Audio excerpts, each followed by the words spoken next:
Q9810. Large areas of land. A. Tend to increase temperature variations. B. Do not influence the troposphere. C. Minimize temperature variations.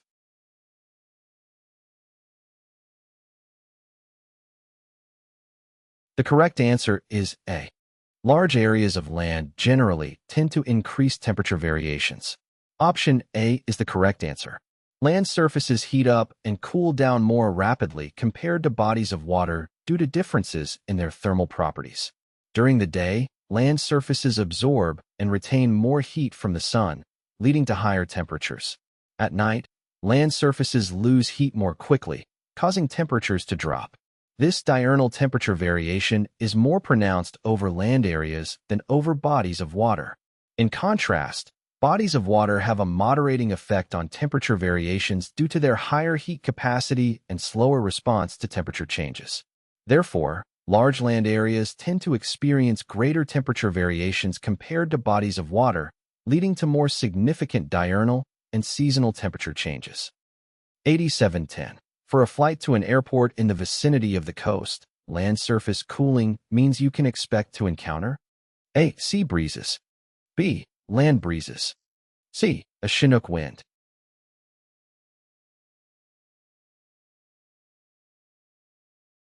The correct answer is B. For a flight to an airport in the vicinity of the coast, land surface cooling means you can expect to encounter land breezes. Land surface cooling refers to the cooling of the land as a result of radiative heat loss during the night. As the land cools down, the air near the land surface also cools and becomes denser. This denser air then flows from the land towards the sea, creating a breeze known as a land breeze.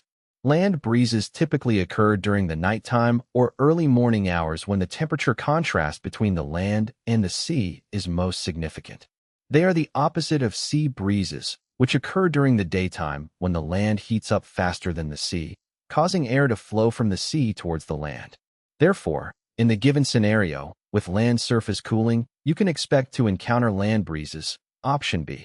Near the coast. 9165. What term describes an elongated area of low pressure?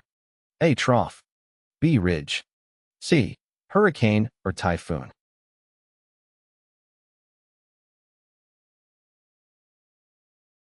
The correct answer is A. The term that describes an elongated area of low pressure is trough.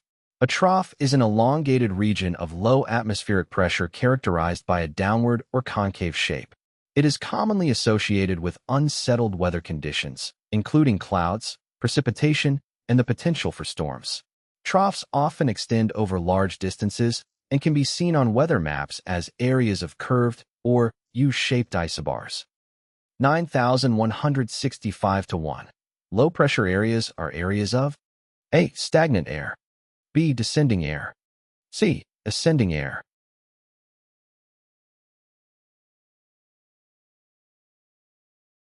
The correct answer is C.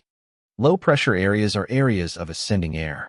In a low-pressure system, the air at the surface is less dense and has a lower atmospheric pressure compared to the surrounding areas. This lower pressure creates a pressure gradient that causes air to rise from the surface and ascend vertically. As the air rises, it cools and condenses, leading to the formation of clouds and potentially precipitation. Low-pressure systems are typically associated with unstable atmospheric conditions and the potential for stormy weather. In contrast, high-pressure systems are characterized by descending air, where air sinks and compresses at the surface, leading to clear skies and generally calm weather. 9191. What is a feature of a stationary front? A. The warm front surface moves about ha if the speed of the cold front surface. B. Weather conditions are a combination of strong cold front and strong warm front weather. C. Surface winds tend to flow parallel to the frontal zone.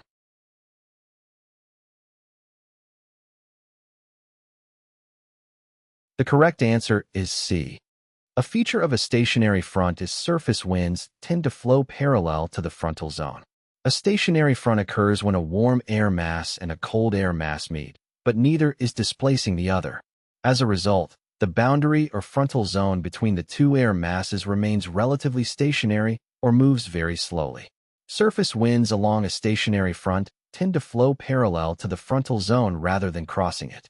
This is because there is no significant horizontal movement of the front, and the air masses on either side of the front are not actively displacing each other.